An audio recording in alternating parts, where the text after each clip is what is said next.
Geneva में 15 दिनों तक चले राजनयिक सम्मेलन में जेनेटिक रिसोर्सेज और परंपरागत ज्ञान को सुरक्षित करने के नए वैश्विक समझौते में भारत की बड़ी भूमिका सामने आई है। डीडी न्यूज के साथ विशेष बातचीत में वाणिज्य और उद्योग मंत्रालय में सचिव राजेश कुमार सिंह ने कहा कि एक बार फिर से भारत ग्लोबल साउथ के देशों की आवाज बनकर उभरा और इस मुद्दे पर वैश्विक सहमति बनाने में अग्रणी भूमिका निभा रहा है। संवाददाता अजय मिश्र ने उनसे खास बातचीत की।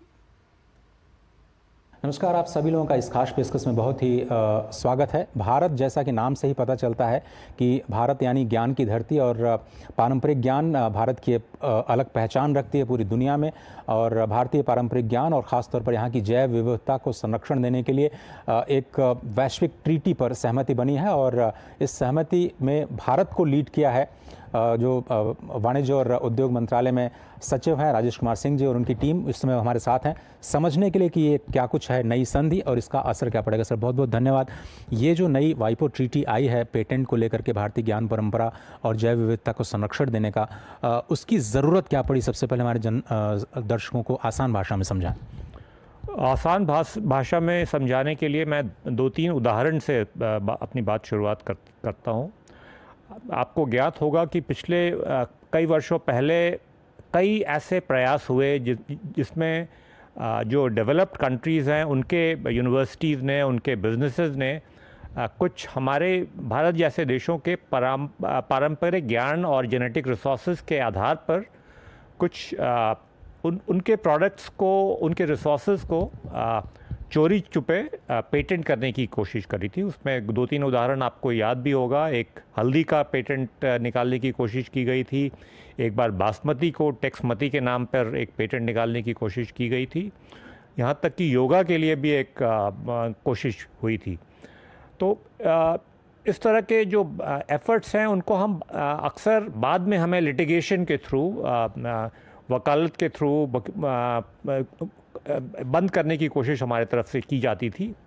अब पहली बार दुनिया के सभी करीब सभी देश, 150 देश मिलकर उन्होंने ये एक ट्रीटी का टेक्स्ट अग्री किया है, जिसमें ये डिसाइड किया गया है कि ऐसे जो भी एप्लीकेंट्स हैं जो ट्रेडिशनल नॉलेज और जेनेटिक रिसोर्सेज के आधार पर कोई एप्लीकेशन अगर देते हैं तो उन्हें उसका जो स्रोत है उसको अपफ्रंट, उसको मैंडेटरीली, अनिवार्य रूप से उसका डिस्क्लोजर करना पड़ेगा, जिससे कि हमें इस तरह की जो चोरी छुपे पेटेंटिंग की जो संभावना है उसे काफ़ी हद तक हम अवॉइड कर पाएंगे। लेकिन भारत की ओर से आपने क्या दलीलें रखी? इतना समय क्यों लगा? 20 साल से ज़्यादा वक्त क्यों लगा जो विकसित देश उनको समझाने में कि भाई पारंपरिक ज्ञान अगर आप कहीं से भी लेते हैं तो आपको डिस्क्लोजर करना ज़रूरी है? देखिए, ये एक किसी भी इंटरनेशनल नेगोशिएशन में देश अपने अपने इंटरेस्ट को के नज़रिए से देखते हैं। जैसा आपको ज्ञात है, भारत जैसे देशों के पास एक बहुत रिच ट्रेडिशन ऑफ पारंपरिक ज्ञान का भी है और जेनेटिक रिसोर्सेज का भी हम एक हॉटस्पॉट हैं। जो नए देश हैं, जो विकसित देश हैं, उनके यहाँ इस तरह की हेरिटेज नहीं है। तो इसके लिए उनके लिए इंटरेस्ट है कि वो इस हमारे हेरिटेज को भी यूज़ करके थोड़ा अपने लिए अधिक इकोनॉमिक बेनिफिट गेन करें। लेकिन इतने करीब 20 साल से ये नेगोशिएशन चल रहा था और आखिरकार एक तरह से एक आम सहमति बनी कि अगर कोई पेटेंट एप्लीकेंट किसी ट्रेडिशनल नॉलेज को या लोकल जेनेटिक रिसोर्स को कमर्शलाइज करता है तो कम से कम उसे अपनी एक मैंडेटरी डिस्क्लोजर उसको करना चाहिए कि उसके एप्लीकेशन में कि उसने किस तरह से लोकल नॉलेज और जेनेटिक रिसोर्स को यूज़ किया है, ताकि इस तरह का दुरुपयोग और या चोरी छुपे पेटेंटिंग और कमर्शलाइजेशन ना हो पाए। लेकिन सर, जैसा कि हमें बताया कि भारत जो है इसमें मेरे ख्याल से हज़ारों या लाखों प्रकार की वनस्पतियां हैं, जड़ी बूटियां हैं, जिसका हम पारंपरिक रूप से आयुर्वेद और दूसरी पद्धतियों में इस्तेमाल करते आए हैं। ऐसे में भारत की जो पारंपरिक ज्ञान है उसके लिए इस ट्रीटी का क्या मतलब है, और हमारे यहाँ के जो इनोवेटर्स हैं उनको क्या फ़ायदा होने की उम्मीद है? सबसे पहले मैं आपको ये बता दूं कि इस ट्रीटी के पहले भी भारत ने एक ट्रेडिशनल नॉलेज का एक डिजिटल लाइब्रेरी क्रिएट किया था, जो विकसित देशों के करीब 30 से ऊपर पेटेंट ऑफिसेज से उसका लिंक था, ताकि कोई भी अगर चोरी छुपे किसी पेटेंटिंग का प्रयास करे तो उसे हम रोक सकें। और उसे अपना नोवेल्टी या इनोवेशन का उसको प्रूफ देना पड़ेगा। इससे हमारा मेन जो फ़ायदा भारत के लिए यही है कि जैसा आपने भी कहा, हमारा एक रिच हेरिटेज है ट्रेडिशनल नॉलेज का, आयुर्वेद का, यूनानी का। बायोडाइवर्सिटी में, जेनेटिक रिसोर्सेज में भारत एक बहुत बड़ा हॉटस्पॉट है। तो यहाँ से चूँकि हम एक सोर्स हैं इस तरह के नॉलेज का और इस तरह के रिसोर्सेज का, तो हम जितना अब इस रिसोर्स का संरक्षण कर सकें और इसका दुरुपयोग रोक सकें उतना अच्छा होगा, ताकि इस रिसोर्स को हम पब्लिक बेनिफिट के लिए अच्छे से यूज़ कर सकें, न कि प्राइवेट बेनिफिट के लिए इसका यूज़ हो पाए।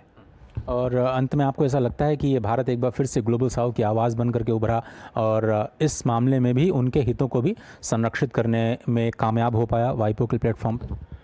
इस पर्टिकुलर जो नेगोशिएशन हुआ उसमें मैं सचमुच ये क्लेम कर सकता हूँ, क्योंकि भारत ने एक बेसिक टेक्स्ट इस कॉन्फ्रेंस के पहले सर्कुलेट करा, जिस पर काफ़ी हद तक उस टेक्स्ट पर ही चर्चा हुई इस 2 हफ्ते की कॉन्फ्रेंस के ड्यूरिंग। और इसमें बाकी ग्लोबल साउथ की तरफ से हमें काफ़ी सपोर्ट मिला। किसी भी इंटरनेशनल नेगोशिएशन में आपको सब कुछ नहीं मिल जाता है जो आप चाहते हैं, लेकिन भारत और ग्लोबल साउथ के डिटर्मिन्ड एफर्ट्स के कारण मैं ये कह सकता हूँ कि आज के दिन में हम एक minimum standard mandatory disclosure requirement ला पाए हैं, ताकि आगे हमारा जो पेटेंट सिस्टम है इंटरनेशनल, वो एक पारदर्शिता के आधार पर चले और चोरी छुपे किसी भी ट्रेडिशनल नॉलेज का दुरुपयोग या एक्सप्रोप्रिएशन, जो कि एक कल्चरल एक्सप्रोप्रिएशन का भी एक नमूना है, वो हम काफ़ी हद तक रोक पाएँ। सर बहुत बहुत धन्यवाद वक्त निकालने के लिए। मुझे याद आता है जब प्रधानमंत्री अमेरिका में थे तो उन्होंने बहुत ही हल्के फुल्के अंदाज में उन्होंने कहा था कि हम योगा पे कोई अपना क्लेम नहीं करते हैं, लेकिन फिर भी कुछ लोग इसका बेजा इस्तेमाल कर रहे हैं। बहुत बहुत धन्यवाद। तो स्पष्ट तौर पर ये जो वाइपो की नई ट्रीटी है वो देश के जो पारंपरिक ज्ञान संपदा है उसको प्रोटेक्ट करने के लिए, उसको संरक्षण देने के लिए एक बड़े मील का पत्थर ज़रूर साबित होगा और भारत एक बार फिर से ग्लोबल साउथ की एक सशक्त आवाज़ बनकर उभरा है। कैमरामैन राधेकृष्ण तिवारी के साथ अजय मिश्र, DD न्यूज़, दिल्ली। मानवता